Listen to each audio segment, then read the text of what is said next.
Sinabi ng aking asawa sa biyenan kong babae sa salitang Kapampangan na nabuntis niya ang aking matalik na kaibigan pero wala silang kaide-ideya na bihasa ako sa lengguwaheng iyon.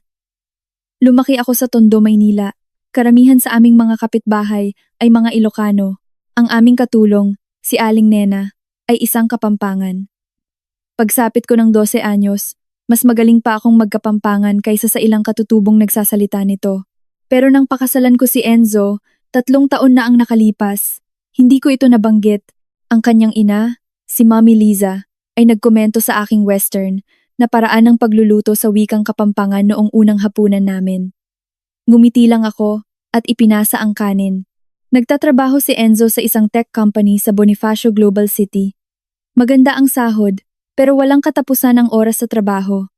Chào mừng đến với kênh của chúng tôi. Trước khi bắt đầu, vui lòng cho biết bạn đang xem từ đâu. Chúng tôi rất muốn biết. Tôi hy vọng bạn thích ng hekaw chuyen tuvi này. Magdadala siya ng alak. Manonood kami ng mga pelikula, mga normal na gawain ng magkaibigan. Naghuhugas ako ng mga plato nang marinig ko ang kanyang ina na nagtanong sa Kapampangan. Kailan mo sasabihin sa kanya? Sumagot si Enzo pagkatapos ng mga holiday. 2 linggo na, si Julia. Nabitawan ko ang isang baso at isinisi ko sa madulas na sabon. Nanginginig ang aking mga kamay. Ngunit nanatiling blanko ang aking mukha. Nagpatuloy ang kanyang ina. Napakalaking gulo nito. Mukha pa naman siyang mabait na babae. Mabait talaga siya, sabi ni Enzo. Kaya kailangan kong gawin ito ng maingat.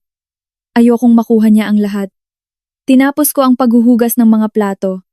Naglabas ng dessert, ngumiti ako habang kumakain kami ng leche flan. Noong gabing iyon, gumawa ako ng bagong email account at sinimulan kong idokumento ang lahat. Sa sumunod na 6 na linggo, ako ang naging perpektong asawa. Ipinagluto ko si Enzo ng kaniyang mga paboritong pagkain. Inanyayahan ko si Julia para sa brunch at tinulungan siyang pumili ng mga damit pang buntis. Inorganisa ko pa siya ng isang maliit na baby shower. Bawat text message sa pagitan nila ay direktang napunta sa isang folder. Bawat resibong nakikita ko, bawat kasinungalingan niyang sinasabi tungkol sa pag-overtime habang ang kotse niya ay nakaparada sa tapat ng kondominium ni Julia, kumuha ako ng isang pribadong investigador na nagngangalang Bea Alonzo. Siya ay metikuloso. Sa loob ng 2 linggo, mayroon na siyang mga litratong may timestamp at mga talaan ng hotel na umaabot ng 8 buwan. Gusto nang makibahagi ng tatay. Sabi niya sa akin isang hapon habang hinihimas ang kanyang tiyan, inaayos lang niya ang sitwasyon niya. Ang sweet naman, sabi ko, mukha siyang mabuting tao. At tumingin siya sa aming wedding picture sa ibabaw ng estante. Oo, totoo. Mabuti talaga siyang tao. Ngumiti ako at nagsalin pa ng tsaa para sa kanya. Sa linggo bago ang Pasko, ginawa ko ang aking hakbang. Inanyayahan ko ang lahat para sa hapunan sa isang magandang restaurant na Italiano sa Bonifacio Global City. Ang aking mga magulang, ang kanyang mga magulang, si Julia, si Enzo, bawat isa sa kanila ay binigyan ko ng magkakaibang dahilan. Sa aking mga magulang, sinabi kong gusto kong magdiwang ng pagtatapos ng taon kasama ang pamilya. Sa mga magulang ni Enzo, nag-text ako na mayroon akong espesyal na sorpresa para sa kanilang anak. Kay Julia, nagpadala ako ng simpleng text, kailangan kita ngayong gabi. Importante. At kay Enzo, sinabi kong nagpareserba kami sa restaurant para ipagdiwang ang aming anibersaryo kahit 3 linggo pa ang kulang. Lahat sila ay pumayag ng walang tanong. Dumating ako sa restaurant ng 6:17 p.m. Ang reserbasyon ay 7. Kailangan ko ang oras na iyon. Kinausap ko ang maetreda, sinuri ang ayos ng mga upuan. Tiniyak kong ang aking upuan ay nakatalikod sa pader. Mula roon, makikita ko ang pangunahing pinto, ang buong mesa, at ang labasan sa dulo ng pasilyo. Hindi dahil kakailanganin ko ito, kundi dahil laging mas mabuting alam mo kung nasaan ito. Ang Pangalan Energy Restaurant ay La Bella Trattoria. Dinala ako ni Enzo doon noong unang anibersaryo namin. Naalala ko ang sandaling iyon habang naghihintay ang puting mantel, ang mga kandila, ang paghiling niya. Naipikit ko ang aking mga mata bago ilabas ang kwintas mula sa kanyang bulsa. Inakala ko na siya ang pinakamaalalahaning tao sa mundo. 3 taon makalipas, nakaupo ako sa parehong restaurant na may isang folder ng mga legal na dokumento sa loob ng aking bag. Umorder ako ng sparkling water at tiningnan ang aking telepono. Nag-text si Bea sa akin ng 5. Lahat ayos na. Available ako kung kailangan mo ako. Sumagot ako ng isang simpleng salamat at itinago ang cellphone. Si Bea ang pribadong investigador na kinuha ko, 5 linggo na ang nakalipas. Eksaktong 5 araw ang inabot niya para makuha ang lahat ng kailangan ko. Mga litrato, mga talaan ng hotel, mga screenshot ng mga pag-uusap, lahat ay nakaayos sa mga folder na may petsa at oras. Nang iabot niya sa akin ang brown envelope sa isang coffee shop sa Makati, binuksan ko ito doon mismo sa mesa.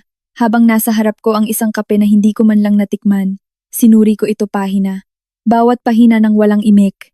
Nang matapos ako, tinanong ko kung magkano ang utang ko. Sinabi niya ang halaga, binayaran ko siya ng cash. Okay ka lang? Tanong niya bago ako tumayo. Oo, sabi ko. Hindi ako umiyak noong hapong iyon. Hindi ako umiyak noong gabing iyon. Sa tingin ko, naubos ko na ang lahat ng luha ko sa unang 4 na puting oras pagkatapos ng Pasko. Noong naghuhugas pa rin ako ng mga plato na nanginginig ang aking mga kamay at walang emosyon ng mukha, pagkatapos noon may nagbago.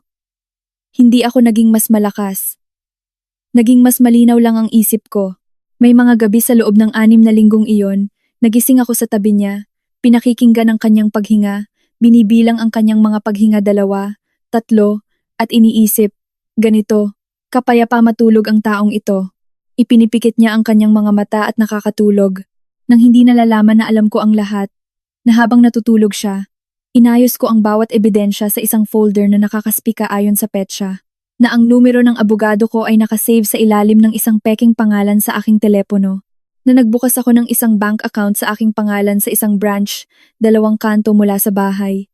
Isang branch na hindi niya kailanman pupuntahan dahil salungat ito sa direksyon ng kanyang opisina. Pinlano ko ang lahat habang ipinaghahanda ko siya ng almusal. Habang pinaplantsa ko ang kanyang mga polo. Habang inaayos ko ang baby shower ni Julia na may mga asul na lobo at isang 3-tiered cake na hiniling niya sa akin sa isang voice message. Narinig ko ang mensaheng iyon ng 4 na beses. Ay ikaw na talaga ang pinakamabait na kaibigan sa buong mundo. Seryoso? Hindi ko alam kung anong gagawin ko kung wala ka. Ang boses ni Julia ay mainit at tunay. Itinago ko ang audio. Hindi dahil gagamitin ko ito kundi dahil minsan kapag nararamdaman kong may nababasag sa loob ko, pinakikinggan ko ito at naaalala kung bakit hindi na ako maaaring magpatuloy sa pagpapanggap. 7:30. Dumating ang aking mga magulang. Naunang pumasok si nanay sa kanyang beige na coat at ang bag na regalo ko sa kanya noong nakaraang taon. Sumunod si tatay, bitbit ang payong kahit hindi umuulan. Tumayo ako para batiin sila. Ang ganda ng lugar, sabi ni nanay. Tinitingnan ang mga brick na pader at ang mainit na ilaw. Espesyal na okasyon. Gusto ko lang maghapunan kasama ang pamilya. Sabi ko, maupo po kayo. Dumating ang mga magulang ni Enzo, 7 minuto makalipas. Pumasok si Mami Liza na may tindig na laging taglay niya. Bahagyang nakaangat ang baba, ang mga matay nililibot ang lugar bago batiin ng sinuman. Si Daddy Ben, na mas tahimik, ay inilagay ang kamay sa kanyang likod habang papalapit sila sa mesa. Tumayo rin ako. Salamat po sa pagdating, sabi ko sa kanila. Sumagot si Mami Liza ng isang magalang na ngiti. Umupo sila. Nagsalin ako ng tubig para sa kanya. May isang sandali habang pinupuno ko ang kanyang baso na tumingin siya ng diretso sa akin. Isang segundo lang. Sinalubong ko ang kanyang tingin ng hindi kumukurap. Siya ang unang nagbaba ng tingin. 7:45, dumating si Julia. Pumasok siya na may suot na dark green na bestida hanggang tuhod.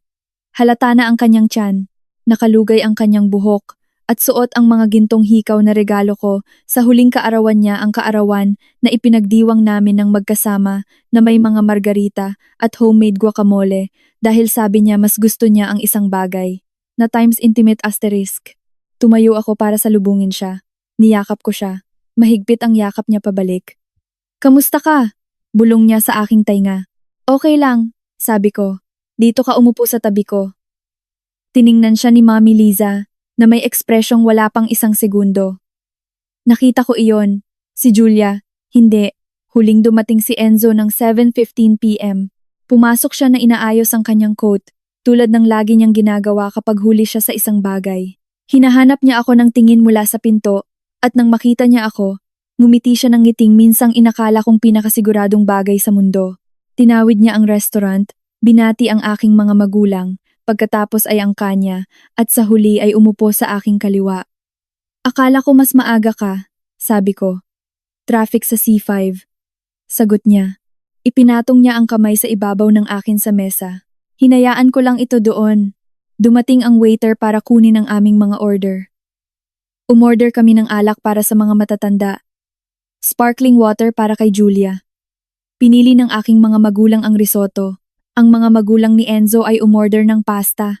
Umorder si Enzo ng steak, na lagi niyang ino-order sa mga ganitong lugar. Inorder ko ang parehong pagkain noong unang beses kong pumunta dito kasama niya, linguine al limone. Hindi dahil gusto kong alalahanin kundi dahil ito ang plano kong i-order 3 linggo na ang nakalipas. Habang naghihintay kami ng pagkain, ang usapan ay tulad ng dati sa simula. Ang lamig ng Disyembre, ang mga plano para sa Pasko, isang kwento ni tatay tungkol sa isang kapitbahay at isang puno na natumba sa bangketa. Tumawa ang lahat. Ako rin. Relax si Enzo. Napansin ko ito sa paraan ng pagpatong niya ng siko sa mesa. Sa paraan ng pakikipag-usap niya sa kanyang ama, tungkol sa isang update na ginawa nila sa kumpanya noong linggong iyon. Wala siyang hinala. 3 linggo na siyang walang hinala dahil wala akong ibinigay na dahilan para maghinala siya. Patuloy ko siyang ipinagluto ng paborito niyang pagkain. Tinanong ko kung kamusta ang araw niya sa trabaho. Pinakinggan ko siyang magsalita tungkol sa kanyang mga proyekto nang hindi siya pinipigilan. Iyon ang pinakamahirap kong intindihin, na ang pakikipag-usap sa kanya ay madali pa rin, na kaya ko siyang tingnan at hindi makita ang halimaw na inaasahan kong makita. Nakikita ko lang si Enzo, ang parehong Enzo na dati. At iyon sa paano man, ang pinakamahirap sa lahat. Hindi ba? Ang puot, ang normalidad. Hinawakan ni Julia ang aking braso. Okay ka lang? Ang tahimik mo. Iniisip ko kung paano ko aayusin ang gabi. Sabi ko. Kumunot ang kanyang noo. Aayusin? May gusto akong ibahagi sa inyong lahat, sabi ko. Sapat na malakas para marinig ng buong mesa. Pero hintayin nating dumating ang pagkain. Tiningnan ako ni nanay ng may pagtataka. Itinaas ni Enzo ang isang kilay, huminto sa pakikipag-usap si Mommy Liza sa kanyang asawa. Dumating ang waiter na may dalang mga plato. Ipinamahagi ang mga ito sa katahimikan, na may kahusayan ng isang taong natutong huwag istorbuhin ang mga sandali sa mga mesa. Nang matapos siya, tinanong niya kung may kailangan pa kami. Salamat. Kinuha ko ang aking kupita ng alak. Bahagyang itinaas ito. Gusto kong mag-alay ng isang tagay. Itinaas ng lahat ang kanilang mga kupita. Itinaas ni Julia ang kanyang baso ng tubig. Ngumiti sa akin si Enzo. Isang tagay, sabi ko. Para sa mga bagay na natututunan natin, kapag huminto na tayong magpanggap na hindi natin alam ang mga ito. Nagkaroon ng isang saglit na katahimikan. Inakala ni nanay na ito ay isang uri ng pagninilay sa pagtatapos ng taon at sinabing, cheers, ng natural. Inulit ni tatay, cheers. Ginawa rin ito ng mga magulang ni Enzo, bagaman mas nahuli ng kalahating segundo si Mommy Liza kaysa sa lahat. Uminom si Enzo nang hindi inaalis ang tingin sa akin. Hindi uminom si Julia. Nakatingin lang siya sa akin na may naniningkit na mga mata, sinusubukan basahin ang isang bagay sa aking mukha na hindi ko ibinibigay. Ibinaba ko ang kopita sa mesa. Dahan-dahan kong binuksan ang zipper ng aking bag. Inilabas ko ang 6 na sobre. Lahat ay pare-pareho ang laki. Lahat ay selyado. Ipinamahagi ko ang mga ito isa-isa. Una sa aking mga magulang, pagkatapos sa mga magulang ni Enzo, pagkatapos ay isa sa harap ni Enzo, at ang huli sa harap ni Julia. Huwag niyo munang buksan, sabi ko. Ipaliwanag ko muna. Ang restaurant ay nagpatuloy sa ingay nito sa likuran mga plato. Mga usapan sa ibang mesa, mahinang musikang Italyano sa mga speaker. Wala sa mga iyon ang talagang umaabot sa aming mesa sa sandaling iyon. Para bang ang volume ng mundo ay biglang humina nang walang sinumang gumalaw. Lumaki ako sa Tondo, simula ko. Ang yaya ko ay isang Kapampangan. Natutunan ko ang Kapampangan noong 12 anyos ako. Nang pakasalan ko si Enzo, hindi ko ito sinabi sa kanya. Walang partikular na dahilan sa simula. Hindi lang lumabas sa usapan. At pagkatapos ay parang hindi na mahalagang banggitin. Huminto ako. Noong gabi bago ang Noche Buena, habang naghuhugas ako ng mga plato sa kusina, narinig ko ang isang pag-uusap sa Kapampangan sa pagitan ni Enzo at ng kanyang ina. Tumingin ako ng diretso sa mga mata ni Mommy Liza. Tinanong niyo po siya kung kailan niya sasabihin sa akin. Sumagot siya na pagkatapos ng mga holiday. Na 2 linggo na si Julia, ibinaba ni Daddy Ben ang tinidor sa plato ng walang ingay. Sinabi rin niya na gusto niyang gawin ito ng maingat, na ayaw niyang makuha ko ang lahat. Si Enzo ay may kamay na nakapatong sa mesa. Hindi ito gumagalaw. Walang sinasabi. Tinitingnan niya ako na parang hinihintay na magkamali ako, na magsabi ng isang bagay na magbibigay sa kanya ng lusot, pero hindi ako magkakamali. 6 na linggo kong pinaghandaan ang sandaling ito. Mula noong gabing iyon, idinokumento ko ang lahat ng kailangan kong idokumento. Ang mga nahanap ko, kasama ang mga papeles na sinuri ko na kasama ng aking abogado, ay nasa loob ng mga sobreng iyan. Tiningnan ni nanay ang sobre sa harap niya nang hindi ito hinahawakan. Dahan-dahang nag-cross ng braso si tatay. Maaari niyo nang buksan ngayon, sabi ko. Unang nagsalita si Enzo mula pa noong tagay. Isabel, sandali. Pinutol ko siya. Ang boses ko ay kalmado. Ganap na kalmado. Hayaan mo silang magbasa. Ang unang nagbukas ng sobre ay si tatay. Ginawa niya ito ng dahan-dahan. Sa kanyang paraan ng pagtrato sa mahahalagang papel, maingat na tinutupi ang gilid bago ilabas ang laman. Nakita ko kung paano gumalaw ang kanyang mga mata sa unang pahina. Nakita ko ang eksaktong sandali nang maintindihan niya ang kanyang binabasa. Ibinaba niya ang papel sa mesa at tumingin kay Enzo nang walang imik. Mas matagal si nanay. Binasa niya ang bawat linya. Nang makarating siya sa mga litrato, isinara niya ang sobre. Hindi agad binuksan ng mga magulang ni Enzo ang kanila. Nakapatong ang mga kamay ni Mommy Liza sa mesa. Hindi gumagalaw. Tinitingnan ang sobre na parang mahuhulaan niya ang laman nito nang hindi ito hinahawakan.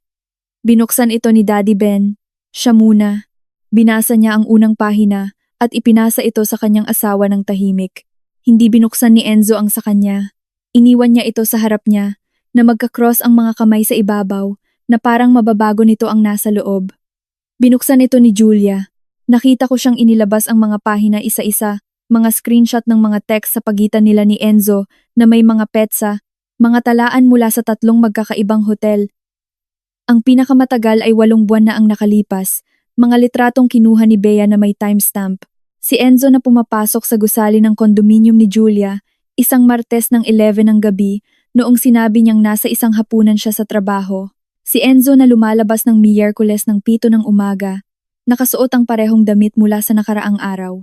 Ibinaba ni Julia ang mga papel sa mesa. Isabel, sabi niya. Hindi pa. Pinutol ko siya. Tumahimik siya.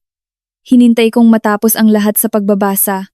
Namumuo ang luha sa mga mata ni nanay, pero hindi siya umiiyak.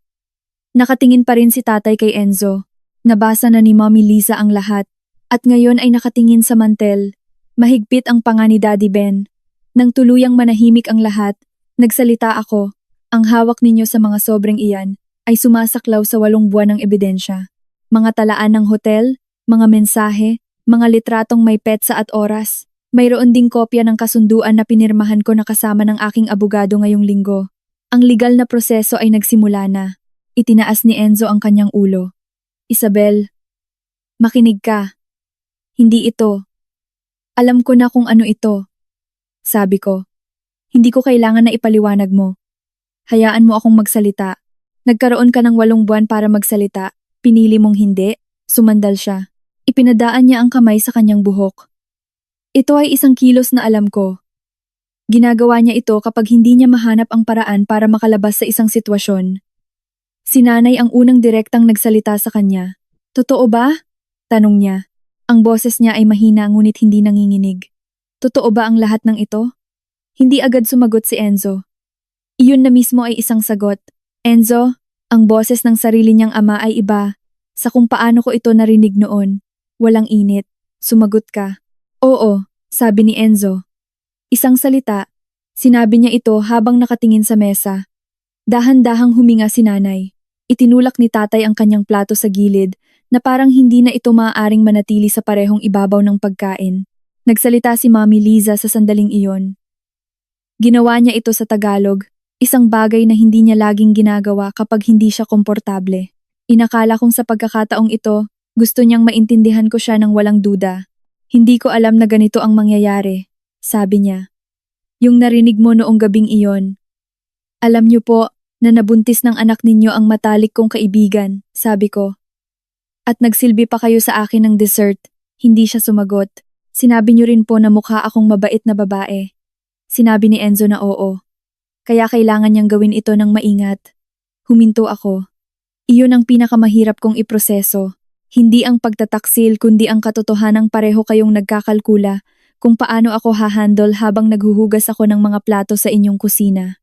Ipinatong ni Daddy Ben ang kamay sa braso ng kanyang asawa. Hindi siya gumalaw. Tahimik si Julia mula nang isara niya ang sobre. Ngayon ay nag-angat siya ng tingin. Hindi ko alam na ganito mo malalaman, sabi niya. Paano ko dapat nalaman? Hindi siya sumagot. Kailan mo sasabihin sa akin na ang ama ng anak mo ay ang asawa ko? Kalmado ang tanong. Hindi ko ito ginawa para saktan siya. Ginawa ko ito dahil ito ang tanging tanong na mahalaga. Sabihin mo sa akin kung kailan. Bigyan mo ako ng petsa. Napakagatlabi si Julia. Napuno ng luha ang kanyang mga mata. Pero wala akong sinabi para pagaanin ng sandali para sa kanya. Hindi ko alam. Sabi niya sa wakas. Hindi ko rin alam, sabi ko. At iyan ang bahagi ng problema. Sinubukang magsalita muli ni Enzo. Isabel, alam kong galit ka. May karapatan kang magalit. Pero kung gagawin natin ito dito sa harap ng lahat, hindi ito magiging maganda para sa kahit sino. Tiningnan ko siya. Naging masama na ito. Para sa akin, 8 buwan na ang nakalipas. Ako lang ang huling nagpasya. Tumahimik siya ulit. Nagsalita si tatay. Direkta. Walang paligoy-ligoy tulad ng dati. Anak, ano ang kailangan mo sa amin ngayong gabi? Ito ang eksaktong tamang tanong. Hindi. Anong mangyayari? Hindi. Paano tayo napunta dito? Hindi. Sino ang may kasalanan? Ano ang kailangan mo? Na malaman ninyo kung anong nangyari, sabi ko. Na hindi nila malalaman sa ibang bersyon. Iyon lang. Tumango si tatay. Kinuha ko ang aking bag. Inilabas ang isang huling papel na nakatupi sa 3 at inilagay ito sa harap ni Enzo. Hawak na ito ng abogado ko. Isang kopya ito para sa iyo. Hanggang Biyernes ka na lang para makipag-ugnayan sa iyo. Tiningnan ni Enzo ang papel nang hindi ito hinahawakan. So napagdesisyonan mo na ang lahat. 3 linggo na nang hindi ako kinakausap. Gumawa ka ng mga desisyon mo sa loob ng 8 buwan nang hindi ako kinakausap. Ginawa ko ang sa akin sa loob ng 3 linggo. Sa tingin ko, mas mabilis at mas tapat ako. Si Daddy Ben ay gumawa ng isang mahinang tunog. Halos hindi marinig. Hindi ito tawa. Ito ay isang bagay sa pagitan ng sorpresa at pagkilala. Tumayo ako mula sa upuan. Inilagay ang aking serbilyeta sa mesa ng mahinahon. Bayad na ang hapunan, sabi ko. Inorder ko lahat ng maaga. Tumayo rin si nanay, kaagad nang hindi sinasabihan. Sumunod si tatay. Naglakad kaming 3, patungo sa labasan ng hindi nagmamadali. Bago makarating sa pinto, narinig ko ang boses ni Enzo sa likuran ko. Ganoon na lang iyon. Aalis ka na lang. Huminto ako. Hindi ako lumingon. Aalis na ako, sabi ko, na eksakto namang gusto mo. 3 buwan na ang nakalipas. Ang pagkakaiba lang. Ngayon, ginagawa ko ito sa aking mga termino. Lumabas ako ng restaurant. Malamig sa labas. Ang hangin ng Disyembre ay amoy halumigmig at pritong pagkain mula sa karenderya sa kanto. Hinawakan ni nanay ang aking braso gamit ang 2 kamay. Naglakad si tatay sa kabilang panig ko. Walang nagsalita sa aming 3 sa loob ng halos isang kanto. Pagkatapos, mas hinigpitan ni nanay ang hawak sa aking braso at nagtanong, "Saan tayo pupunta?" "Sa bahay ninyo," sabi ko. "Kung pupwede akong manatili ng ilang araw." "Ang kwarto mo ay ganoon pa rin," sabi niya. Nagpatuloy kami sa paglalakad. Nanatili ako sa bahay ng aking mga magulang ng 4 na araw. Ang amoy ng aking kwarto ay pareho pa rin amoy kahoy at ang fabric softener na ginagamit ni nanay mula noong 10 taong gulang ako. Mas maliit ang kama kaysa sa pinagsaluhan namin ni Enzo sa loob ng 3 taon. Pero mas mahimbing ang tulog ko kaysa sa mga nakaraang buwan. Walang binibilang na paghinga. Walang nakatitig sa kisame. Sa unang araw, hindi ako masyadong nagsalita. Hinayaan ako ni nanay. Nagdadala siya ng kape. Nagtatanong kung gusto kong kumain. At kapag sinabi kong oo, nagluluto siya ng walang ingay. Dumating si tatay mula sa trabaho ng asim. Naghapunan kaming 3 at walang nagbanggit ng restaurant ni Enzo ni Julia. Pinag-usapan namin ang isang serye na pinapanood ni tatay, na pininturahan ng kapitbahay ang kanilang bahay ng kulay, na hindi gusto ni nanay mga maliliit at konkretong bagay na hindi nangangailangan ng anuman mula sa akin. Sa ikalawang araw, tumawag si Enzo. Hinayaan kong mag-ring. Pagkatapos ay nakatanggap ako ng isang text. Kailangan nating mag-usap. Please. Sumagot ako ng numero ng aking abogada, si Attorney Reyes. Wala nang iba. 10 minuto makalipas, nag-text siya ulit. Ganito ba nating gagawin ito? Hindi ako sumagot. Tanghali. Tumawag si Julia. Hindi ko rin sinagot. Ang mensahe niya ay alam kong wala kang dahilan para pakinggan ako. Pero may kailangan akong sabihin sa iyo. Kung kailan mo gusto, walang pilitan. Binasa ko ito ng 2 beses. Iniwan ko itong walang sagot. Hindi dahil wala akong sasabihin sa kanila, kundi dahil nasabi ko na ang lahat ng kailangan kong sabihin sa restaurant at anumang karagdagang pag-uusap sa sandaling iyon ay para lamang sa kanila, hindi sa akin. Kailangan nilang magpaliwanag. Hindi ko kailangang makinig. Noong Martes, nakipagkita ako kay Attorney Reyes sa kanyang opisina. Siya ay isang babae na nasa mga 50, maikli ang buhok, naka-gray na suit, walang palamuti ang mesa. Inirekomenda siya ng isang kaibigan mula sa kolehiyo na dumaan sa isang annulment 2 taon na ang nakalipas. Mula sa unang tawag, tila siya ang eksaktong kailangan ko direkta. Walang paligoy-ligoy, hindi nagtatanong kung ano ang nararamdaman ko. Nakipag-ugnayan na sa isang abogado si Enzo kahapon. Sabi niya pagkaupo ko pa lang. Si Rodrigo Salas. Kilala ko siya. Magaling siya. Pero wala siyang magagamit laban sa iyo. Matibay ang ebidensyang tinipon mo. Gaano katagal ito aabutin? Depende kung gaano siya magiging kooperatibo. Kung lalabanan niya ang bawat punto, aabutin ang buwan. Kung tatanggapin niya ang mga tuntunin, maaari nating ayusin ang lahat sa loob ng 6 na linggo. Ano ang posibilidad na lalaban siya? Ipinag-cross ni Attorney Reyes ang kanyang mga daliri sa ibabaw ng mesa. Ang mga lalaki sa kanyang sitwasyon ay karaniwang may 2 reaksyon o sumusuko agad dahil alam nilang wala silang kaso o nagiging mahirap dahil hindi matanggap ng ego nila na walan sila ng kontrol sa sitwasyon. Sa paglalarawan mo sa kanya, si Enzo ay ang pangalawang uri. Tama siya. Kailangan ni Enzo na maramdaman na mayroon siyang ilang leverage, ilang punto ng negosasyon na hindi lang siya ang lalaking natalo. Ano ang hinihingi niya sa ngayon? Na muling isaalang-alang ang mga tuntunin sa condominium. Sabi niya, siya ang naglagay ng down payment. Ako ang nagbayad ng 34 na buwan ng mortgage habang nag-iipon siya para sa isang startup na hindi naman natuloy. Sabi ko, nakadokumento rin iyon. Tumango si Attorney Reyes. Mabuti, nagbibigay iyon sa atin ng puwang. Umalis ako sa kanyang opisina na may listahan ng mga karagdagang dokumento na kailangan kong tipunin at isang pansamantalang petsa para sa unang pagdinig. Naglakad ako ng 3 kanto papunta sa isang coffee shop, umorder ng Amerikano at umupo sa tabi ng bintana. Inisip ko si Enzo na lalabanan ang bawat punto, na nakikipagkita sa kanyang abogado, na bumubuo ng isang bersyon ng mga pangyayari na magmumukhang hindi siya gaanong may kasalanan. Sa mga tawag na marahil ay ginagawa niya sa kanyang ina para humingi ng payo. Kay Julia na naghihintay kung ano ang mangyayari sa kanya. Sa gitna ng lahat ng ito, wala akong naramdamang galit. Naramdaman ko ang isang bagay na mas malapit sa pagod. Pero hindi ang pagod ng pagiging pagod kundi ang pagod ng pagdadala ng isang bagay na napakabigat sa loob ng mahabang panahon. At sa wakas, ay nabitawan na ito. Noong Biyernes ng umaga, pumasok si nanay sa aking kwarto na may dalang 2 tasa ng kape at umupo sa gilid ng kama. Kamusta ang usapan ninyo ng abogada? Maayos naman, malinaw. Alam ko na kung saan ito papunta. Hinawakan ni nanay ang kanyang tasa gamit ang 2 kamay. At si Julia? Ito ang unang pagkakataon na may nagbanggit ng kanyang pangalan sa aking pamilya mula pa noong hapunan. Anong meron kay Julia? Hindi ko alam. Siguro iniisip ko lang kung kakausapin mo siya. Wala akong dapat pag-usapan sa kanya sa ngayon. Naiintindihan ko. Humigop si nanay. Iniisip ko lang kung paano mo pinoproseso ang bahaging iyon na kaibigan mo siya. Ito ay isang makatarungang tanong. Magkakilala kami ni Julia mula pa noong high school. Magkasama kami sa isang apartment ng 2 taon bago ako ikasal kay Enzo. Nandoon ako sa kanyang graduation. Siya sa aking kasal. Kilala ko ang pamilya niya.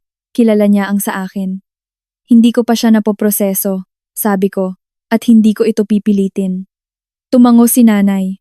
Ang sakit na dulot sa akin ni Julia ay hindi pareho sa sakit na dulot ni Enzo pagpapatuloy ko.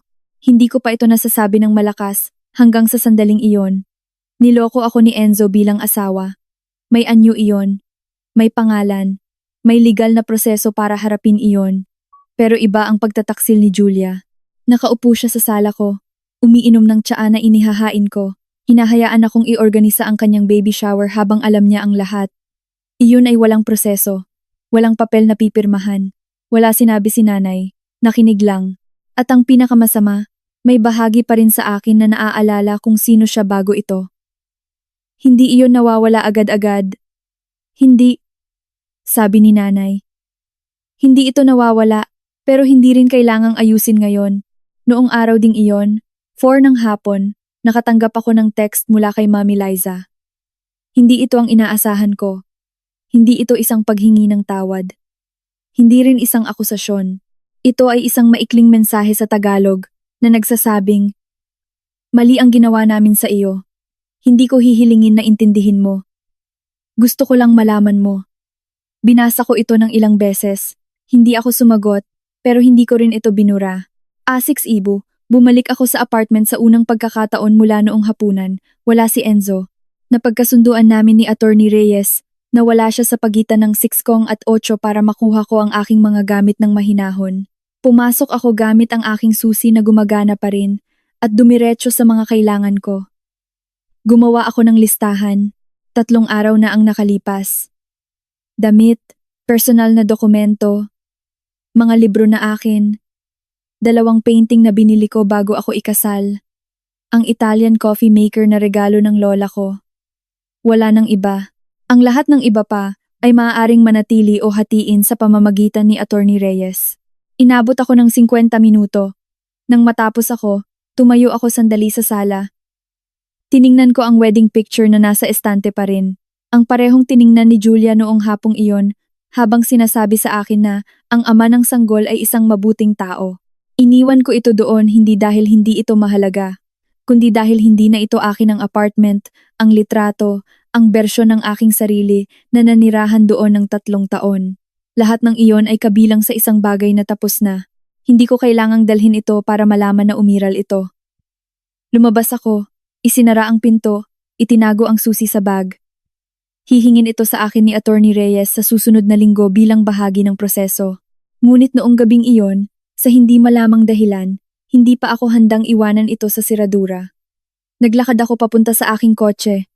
Inilagay ang mga kahon sa likod na upuan, pinaandar ang makina, at nagmaneho pabalik sa bahay ng aking mga magulang nang hindi humihinto. Ang kondominium ay nahanap ko online isang Martes ng hapon, maliit lang. 1 kwarto, sala na may integrated na kusina, isang banyong may bintana, 3 palapag, walang elevator. Ang gusali ay 8 kanto mula sa opisina kung saan ako nagsimulang magtrabaho. 3 linggo na ang nakalipas at 20 minuto sa Manila Metro Rail Transit System, MRT, mula sa bahay ng aking mga magulang. Tama lang ang presyo. Binisita ko ito kinabukasan. Tinatwagan ko kung kailan ako pwedeng lumipat at pinirmahan ko ang kontrata noong linggo ring iyon. Gusto ni nanay na manatili pa ako sa kanila. Pinasalamatan ko siya. Ipinaliwanag ko na kailangan kong magkaroon ng isang lugar na akin. Hindi pansamantala, hindi transisyon, isang lugar kung saan ilalagay ko ang aking mga gamit at alam kong nandoon pa rin bukas. Naintindihan niya kahit hindi niya ito lubusang nagustuhan. Sa loob ng 6 na linggo na ginugol ko sa pagdodokumento ng lahat tungkol kay Enzo, binuhay ko muli ang mga contact na nakasave sa akin bago ako ikasal. Nagsulat ako ng mga email, in-update ang aking professional profile. Pumunta ako sa 2 interview nang hindi sinasabi sa sino man. Ang pangalawang interview ay sa isang interior design firm na naghahanap ng project coordinator. Hindi ito eksakto ang aking larangan, pero nag-aral ako ng design bago ako kumbinsihin ni Enzo na mas maginhawa para sa aming dalawa kung magtatrabaho ako mula sa bahay. Maginhawa para sa kanya. Sa totoo lang, para sa akin, nangahulugan ito ng 3 taon na umaasa sa kaniyang sahod at nawawalan ng practice. Sa interview, tinanong ako kung bakit ako tumigil sa pagtatrabaho sa larangan. Huminto ako sandali. Sabi ko, handa na akong bumalik ngayon. Tinawagan nila ako 4 na araw makalipas. Nagsimula ako ng Lunes. Ang unang buwan ay mahirap sa praktikal na aspeto pag-aaral ng mga sistema, mga kliyente, ang paraan ng pagtatrabaho ng team, pero mahirap sa paraang kaya kong hawakan. Ito ang uri ng kahirapan na nalulutas sa pamamagitan ng atensyon at pagsisikap, hindi ang uri na gumigising sa iyo ng 3 ng umaga na wala kang magawa. Ang boss ko ay si Lea Salonga. Siya ay 42 taong gulang. May 2 anak at isang paraan ng pagbibigay ng instruksyon na walang puwang para sa kalituhan. Nagustuhan ko siya mula sa unang araw. Hindi dahil siya ay palakaibigan kundi dahil siya ay malinaw. Alam mo eksakto kung ano ang inaasahan niya sa'yo at kung bakit. Sa linggo na pinirmahan ko ang kontrata ng condominium, tumawag si Attorney Reyes para sabihin na tinanggap na ni Enzo ang mga pangunahing tuntunin. Ang condominium ay akin. Makukuha niya ang natitirang joint account na sa panahong iyon ay mas mababa na ang laman kaysa sa inaasahan namin dahil si Enzo ay nagwi-withdraw na sa mga nakaraang buwan. Nakadokumento na ito ni Attorney Reyes. Hindi sapat para baguhin ang pangkalahatang resulta. Pero naitala ito. Ano ang nararamdaman mo? Tanong ni Attorney Reyes sa dulo ng tawag.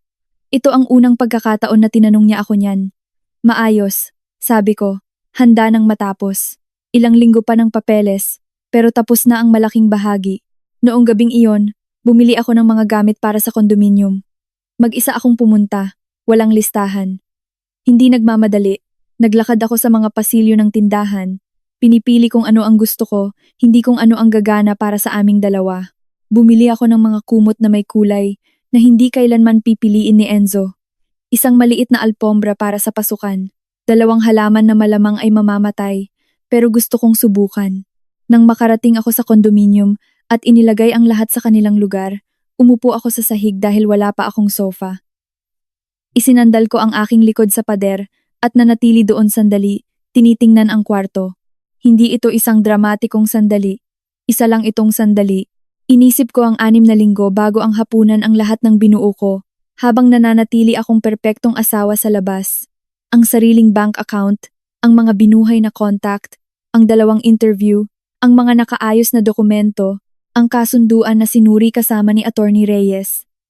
Bago pa man malaman ni Enzo na may abogado ako, may mga tao na, kapag nalaman ang kwento ay sinasabi sa akin na masyado akong naging malamig, na paano ko nagawang patuloy siyang ipagluto, matulog sa tabi niya, maging normal sa loob ng 6 na linggo habang alam ko ang aking nalalaman. Naiintindihan ko ang tanong, pero simple lang ang sagot. Wala akong ibang opsyon na mas gagana.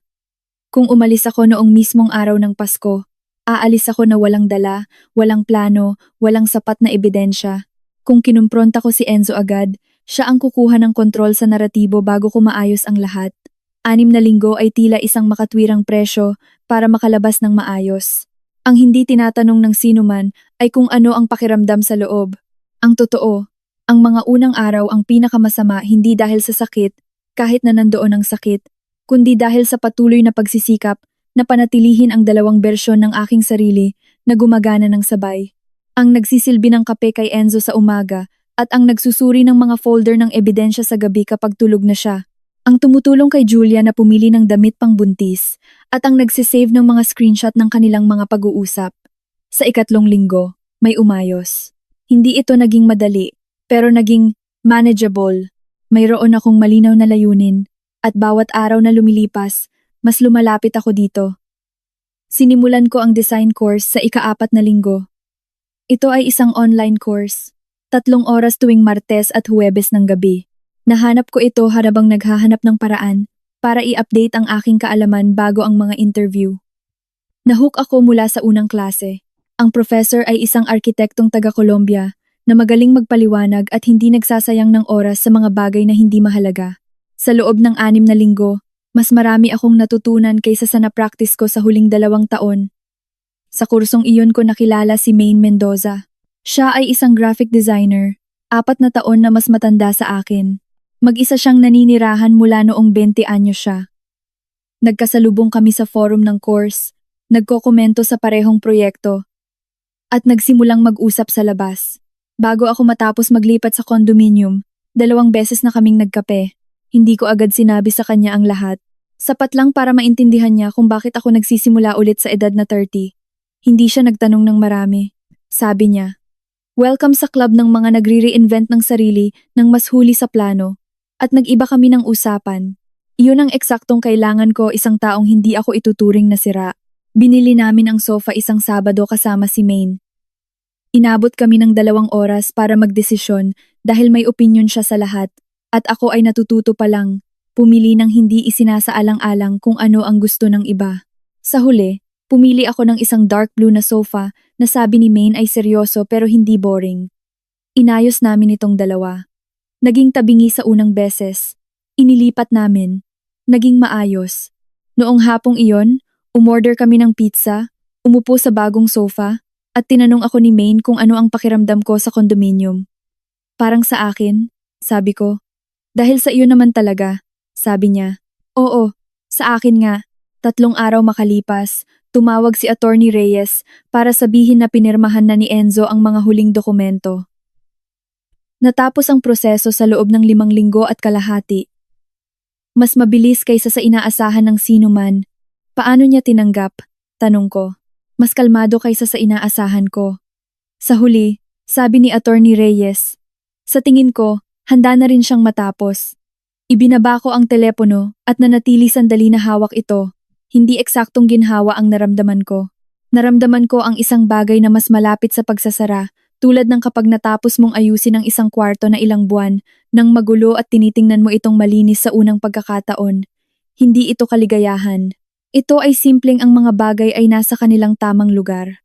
Itinago ko ang telepono. Binuksan ang aking laptop. May 3 email mula sa mga kliyente na naghihintay ng sagot at isang meeting kay Leia bukas ng 10 ng umaga para suriin ang isang bagong proyekto. Nagsimula na akong magtrabaho. Nalaman ko ang tungkol kay Enzo kay Maine. Hindi dahil hinanap niya kundi dahil isang kakilala nila ang nagpadala sa kanya ng mensahe, nagtatanong kung alam ko ba ang nangyayari. At ipinasa ito sa akin ni Maine na may kasamang, gusto mong malaman o gusto mong burahin ko na lang? Sumagot ako na ipadala niya sa akin. Ito ay isang serye ng mga screenshot mula sa LinkedIn account ni Enzo. Nag-post siya na nag-explore ng mga bagong oportunidad pagkatapos ng isang profesional na transisyon. Sa totoong mundo, nangangahulugan iyon na natanggal siya sa trabaho. Ang mga komento ay mula sa mga kontak sa industriya na nagbibigay ng pampalakas loob gamit ang mga generic na parirala. Walang nagtanong kung ano talaga ang nangyari. Nag-research ako ng kaunti. Hindi nagtagal ay nahanap ko ang dahilan. Isang malaking proyekto na pinamumunuan ni Enzo ay bumagsak sa implementation phase. Ayon sa isang maikling artikulo sa isang tech blog, kinansela ng kliyente ang kontrata dahil sa hindi pagtupad sa mga deadline. Hindi lang siya ang may kasalanan, pero siya ang pangalang nakalista bilang leader ng team. Isinara ko ito at hindi na muling hinahanap. Wala akong naramdamang kagalakan o baka mayroon. Isang maliit at panandali ang pakiramdam na mas pinili kong huwag masyadong suriin. Ang naramdaman ko ay kumpirmasyon ng isang bagay na alam ko na si Enzo ay gumagana ng maayos kapag kontrolado ang lahat, kapag ang mga bagay ay naaayon sa plano. Kapag may tunay na komplikasyon, naghahanap siya ng masisisi bago humanap ng solusyon. Naging bahagi ako ng sistemang iyon sa loob ng 3 taon nang hindi ko lubusang namamalayan. Nalaman ko ang tungkol kay Julia sa ibang paraan. Wala kaming anumang komunikasyon mula noong hapunan. Sinubukan niyang mag-text ng 2 beses pa noong Enero at hindi ako sumagot. Pagsapit ng Pebrero, tumigil na siya. Pagsapit ng Marso, halos hindi ko na siya iniisip o iniisip ko siya sa paraang iniisip mo ang isang bagay na hindi na bahagi ng iyong buhay. Paminsan-minsan nang hindi na masakit sa parehong paraan. Ang nalaman ko ay galing kay nanay, na narinig ito mula sa isang kaibigan na may kakilala sa circle ni Julia. Simple lang ang impormasyon. Hindi lumipat si Enzo kasama niya. Nag-uusap pa rin sila dahil sa pagbubuntis. Nagkikita para sa mga medical appointment, pero magkahiwalay silang naninirahan. Kinailangan ni Julia na umalis sa condominium na kasama niya ang isang roommate dahil umalis na ito at naghahanap siya ng mas maliit na lugar. Ikinuwento ito sa akin ni nanay ng maingat, sinusukat kung paano ko ito tatanggapin. Ano ang pakiramdam mo diyan? Tanong niya. Wala akong partikular na nararamdaman. Sabi ko. At totoo iyon. Hindi ito ang aktibong hiniling ko para kay Julia, pero hindi rin ako nagulat. Hindi umalis si Enzo sa isang 3 taong kasal dahil mahal niya si Julia. Umalis siya dahil naging maginhawa ang sitwasyon habang ito ay maginhawa. Ang nagulat sa akin ay ang sumunod. Noong Abril, nakatanggap ako ng isang email mula sa isang address na hindi ko kilala. Ang subject ay, may nangyari sa akin na katulad nito. Pwede ba tayong mag-usap? Binuksan ko ito ng may pag-iingat. Galing ito sa isang babaeng nagngangalang Nadine Lustre. Sinabi niya na naging kasintahan siya ni Enzo 2 taon bago kami magkakilala, na nahanap niya ang pangalan ko sa pamamagitan ng mga common contact at inabot ng linggo bago siya magdesisyong sumulat, na wala siyang kailangan mula sa akin. Gusto lang niyang malaman ko na ang pattern ay hindi nagsimula sa akin. Binasa ko ang email ng 3 beses. Sumagot ako noong hapong ding iyon. Tinanong ko kung gusto niyang magkape. Oo, ang sabi niya. Nagkita kami isang Miyerkules ng tanghali sa isang neutral na lugar sa gitna ng aming mga trabaho. Si Nadine ay 34 taong gulang. Nagtatrabaho sa Human Resources. Mabilis at direktang magsalita, ikinuwento niya ang kanyang istorya sa loob ng 20 minuto. Iba sa akin ang mga detalye, pero pareho ang estruktura. Si Enzo na bumubuo ng isang bersyon ng mga pangyayari na nagpoprotekta sa kanya. Ang ibang tao na gumagawa ng desisyon na may hindi kumpletong impormasyon. Ang gota, pattern, na nauulit. Hindi ko ito sinasabi para mas lalo mo siyang kamuhian, sabi ni Nadine. Sinasabi ko ito dahil makakatulong sana sa akin kung nalaman kong hindi ito isang bagay na ako ang may mali.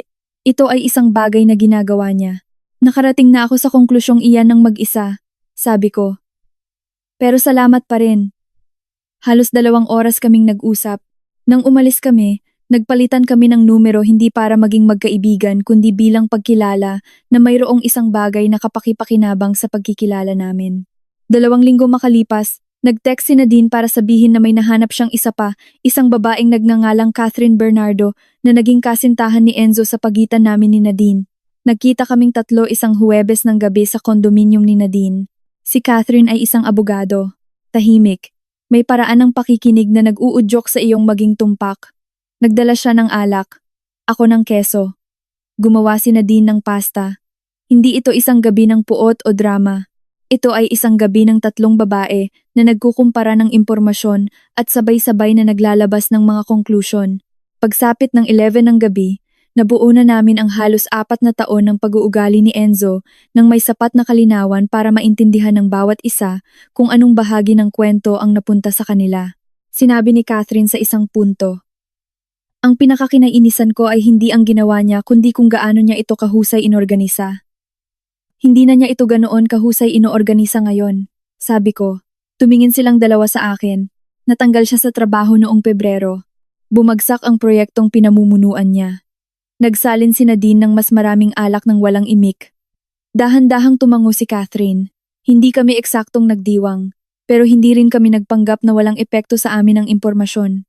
Noong Mayo, binigyan ako ni Lea ng aking unang sariling proyekto, isang dot office renovation para sa isang logistics company sa Makati. Katamtamang budget, 3 buwan na, deadline, isang team, ng 4 na tao sa ilalim ng aking koordinasyon.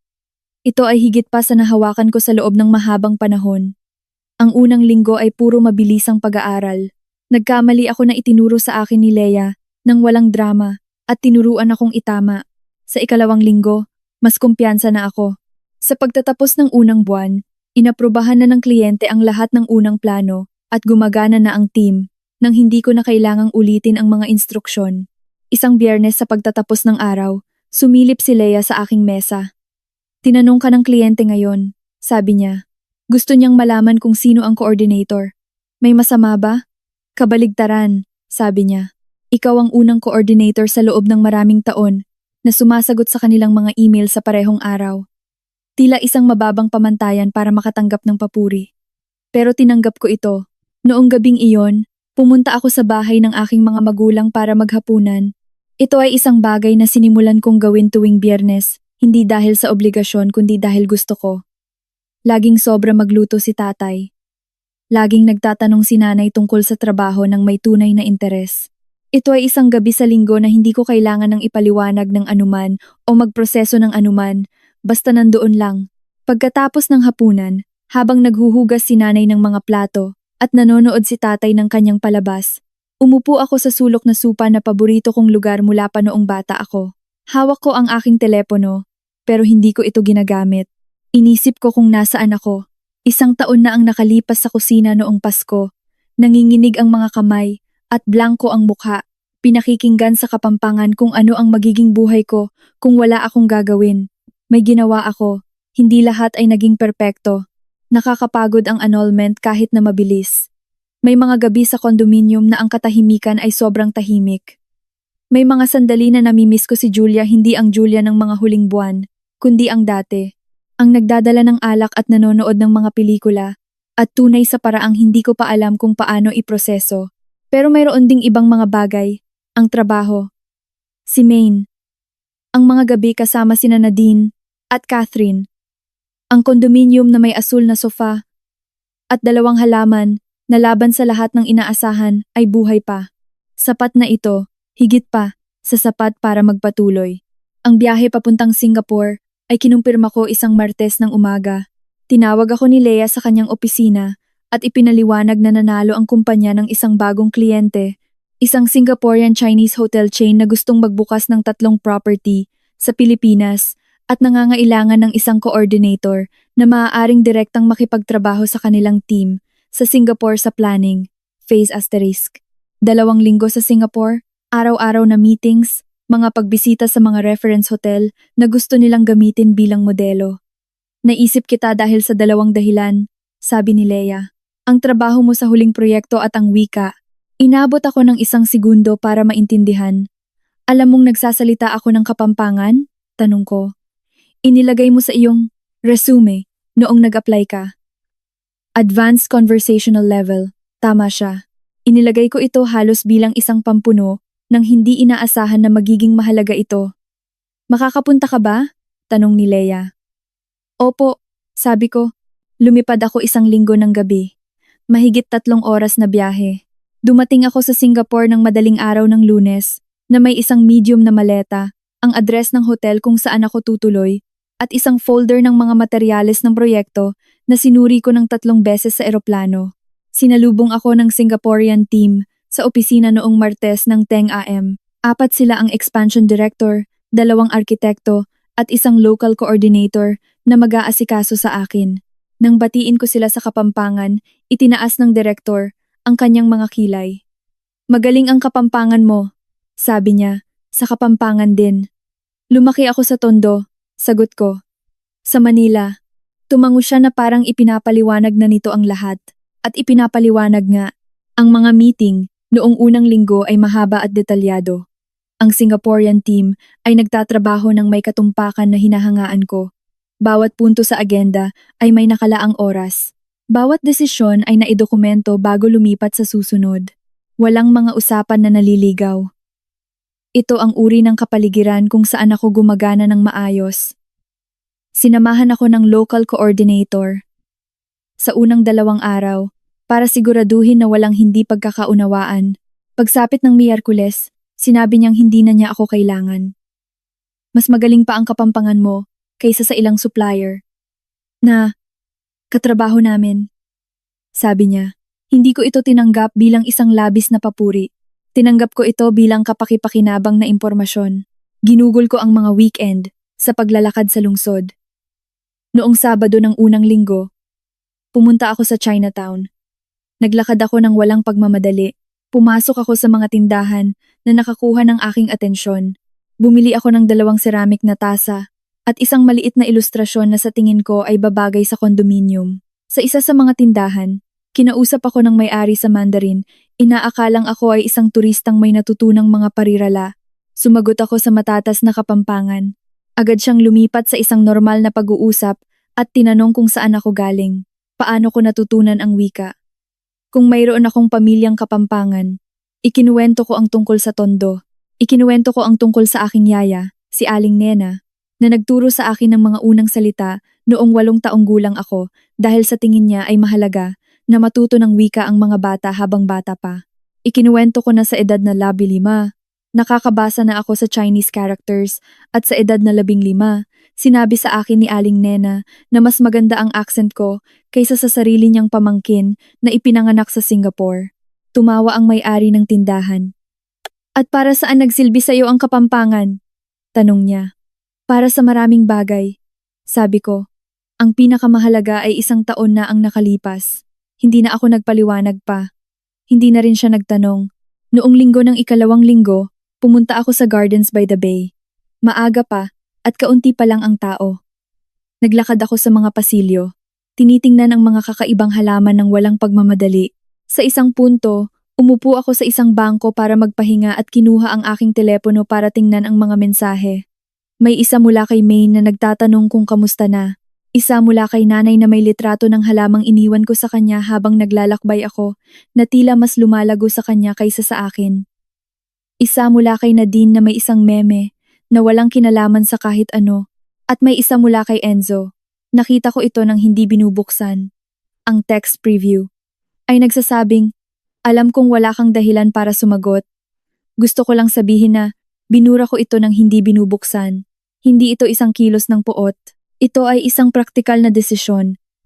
Walang anuman sa mensaheng iyon na maaaring magbigay sa akin ng kahit anong kailangan ko. Kung ito ay isang paghingi ng tawad, walang mababago. Kung ito ay isang pagtatangkang muling buksan ng isang bagay, wala rin. Hindi nasakop ni Enzo ang anumang espasyo sa aking agenda. Itinago ko ang telepono at nagpatuloy sa pagtingin sa paligid. Inisip ko ang gabi, bago ang Noche Buena sa kusina. Ang mga plato, ang mainit na tubig, ang nanginginig na mga kamay. Sa boses ni Enzo na nagsasabi sa kanyang ina na gusto niyang gawin ito ng maingat, na ayaw niyang makuha ko ang lahat, sa basong nahulog at isinisi ko sa sabon. Ang sandaling iyon ay marahil tumagal ng 3 segundo. 3 segundo kung saan ang Kapampangan, na natutunan ko sa edad na 12 ang kusina sa Tondo, ay nagbigay sa akin ng impormasyon na hindi kailanman inakala ni Enzo na makukuha ko. Hindi ito isang pagkakataon na ang wika ang sentro ng lahat. Natutunan ko ito sa isang komunidad na hindi sa akin dahil inakala ng isang matandang babae na ito ay mahalaga. Itinago ko ito ng hindi aktibong ginagamit sa loob ng maraming taon dahil hindi lumitaw ang pagkakataon. At nang lumitaw ang pagkakataon, nandoon na ito. May mga ganitong bagay sa buhay. Mga bagay na iniipon mo nang hindi mo alam kung para saan. At sa isang punto, ay hahanap ang kanilang eksaktong gamit. Ang huling meeting sa Singaporean team ay noong Biyernes ng 2nd linggo. Isinara namin ang mga pangunahing kasunduan. Itinakda ang schedule ng trabaho para sa susunod na 6 na buwan. At nagkasundo sa isang lingguhang estruktura ng komunikasyon. Nakipagkamay sa akin ang direktor. Sa dulo ng mas mahigpit kaysa sa simula. Isang karangalan na makatrabaho ka, sabi niya sa Kapampangan. Inaasahan namin na ito ang simula ng isang mahabang relasyon. Ako rin, sabi ko. Lumipad ako pabalik ng Sabado. Sa airport, habang naghihintay ng flight, pumasok ako sa isang maliit na coffee shop at umorder ng kape sa Kapampangan. Ang babaeng nag-aasikaso ay bata, marahil estudyante, at sumagot sa akin sa Ingles, inaakalang ako ay turista. Lumipat siya sa Kapampangan na may maliit na ngiti. Umupo ako sa tabi ng bintana na may kape at tiningnan ang mga eroplano na gumagalaw sa runway. Ako ay 30 taong gulang. Mayroon akong isang kondominium na may asul na sofa at 2 buhay na halaman. Mayroon akong trabaho na humihingi ng higit pa bawat buwan. At sinasagot ko bawat buwan ng may higit pa. Mayroon akong si Maine, sina Nadine at Catherine. Mayroon akong mga magulang na 20 minuto lang sa Manila Metro Rail Transit System. Hindi ko pa naayos ang lahat. Ang proseso ng tuluyang pagpapakawala kay Julia ay hindi pa tapos. May mga gabi sa kondominium na sobrang tahimik pa rin.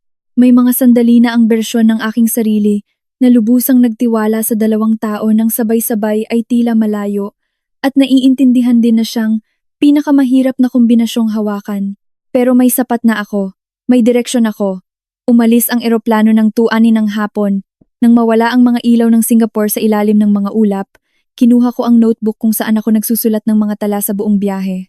Binuksan ko ito sa isang blankong pahina. Isinulat ko ang petsa. Isinulat ko ang 3 bagay na gusto kong gawin ng iba sa susunod na proyekto. Isinara ko ang notebook. Isinuot ang aking earphones. Ikinahiga ang upuan. At nakatulog bago pa man matapos umakyat ang eroplano,